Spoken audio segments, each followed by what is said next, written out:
Easyjet, which is the second largest LCC carrier in Europe, has a very large fleet of Airbus planes, consisting of the A319s all the way up to the A321neo.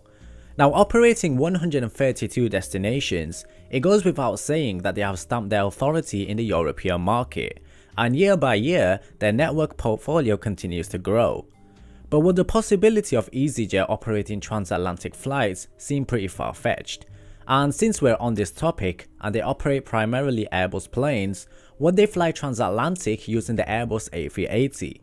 Well, it's not entirely impossible, and it may be on the horizon in the near future, because there have been times when the CEO of Easyjet, Johan Peter, has hinted at the possibility that the airline could further expand into Europe and also tap into the US market.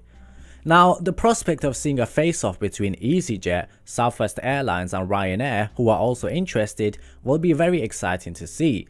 But realistically speaking, they're aiming to enter into the US market, maybe not very soon like next year, but perhaps in 10 years time. So they're currently operating 300 of the A319s and A320s, and they currently have 116 of the A320 and A321neo planes on order. Although they are able to cross the pond, you're asking way too much from the plane. Now, when a flight exceeds more than 3,000 miles, the airline is going to need more seats to compete on a per flight basis. Considering that Easyjet are a loyal customer to Airbus, the option for Boeing planes totally goes out the window. So what options does that leave us? Well, we have the A330neo, the A350 and also the A380. Now, the A330-900neo would be a safe choice for the airline. It has relatively low acquisition costs and availability within the timeline that the airline prefers. Also, the cabin crew are well familiar with the layout of the planes since there isn't much difference apart from the size, so the cost of familiarization would be low for the A330. The plane would also be able to fly from Western Europe all the way up to Los Angeles, so range isn't really an issue for the plane, and with the current production timeline of 6 planes per month, timing for delivery would be perfect for Easyjet. It's also a relatively low cost option, especially if the airline went through a leaser. But the question is, what would their cabin configuration look like? Well, it goes without saying that the airline wants to make themselves more appealing to customers. They could probably get around 475 seats with an all-economy configuration, featuring 16-inch seats. But if they were competing in the same space where AirAsia or Jetstar already existed, then there's a very high chance that the airline would order the A330neos in a 9 abreast configuration. It's the only way that the airline would survive in this current market. Now, another option would be the A350, but it's unclear how many seats they'll be able to get in a 10 abreast configuration, and it will certainly make the unit cost of a full plane downright obscene.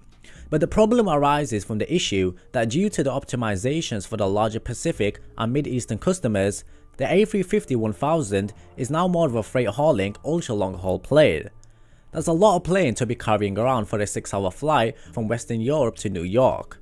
We're not saying that the plane isn't able to earn a profit for the airline, but we know that low cost carriers are concerned all about costs.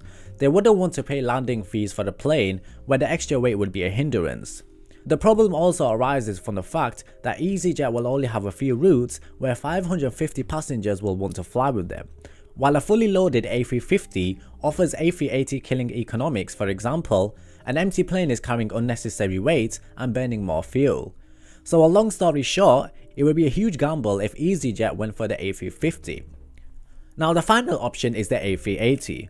We all know that low-cost carriers have incredibly rapid turnaround times, and the A380 would be no exception. This would mean using multiple jet bridges and grouping passengers into categories depending on where they sit on the plane, and it may prove to be a logistical nightmare if it's not executed correctly. Nevertheless, the airline doesn't offer any variety of seat class, and it will likely turn the superplane into an all-economy by seating over 850 passengers on the 2 decks. Now, if the seats are anything like their current planes, they would offer the bare minimum. It would also be very difficult for a fully loaded A380 to be profitable for the airline. For example, the shorter European routes between minor cities that they operate would not be feasible in this instance. Also, there's the problem that the plane is way too large and there are only a handful of airports that it can fly to. This will limit their choices in terms of routes, and they will need to find destinations that can handle the plane and also have very little competition and have passenger demand.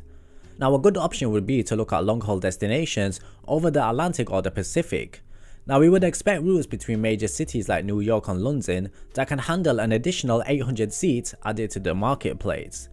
If they had the A380s instead of their current fleet of the A320 family, then their capacity would increase from 189 passengers per plane to 868 passengers, which is a 4.6% increase. Now this raises the question of where they would find this amount of customers. They don't want to overextend themselves like Norwegian Air and damage their business model if they went down this direction. So would the possibility of Easyjet operating the A380 really happen? While the airline is all about being saturated as possible, meaning fly as to many places as possible whilst making a profit. They can do this with the A320s because it's small enough and every airport is guaranteed to handle the plane. The possibility of the A380 and the A350 is very slim, but if the airline decided to start transatlantic flights, then the best bet for the airline would be something like the A330neo. But one thing is for sure, we know that the industry is always changing and revolving, with airlines moving towards larger and more efficient budget planes.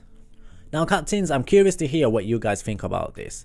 Do you think it would be great for the airline if they operated the A380? If not, which model do you think they would go for? Let me know what you think in the comments below. Thank you so much for watching guys, like and subscribe, and I hope to see you in the next one.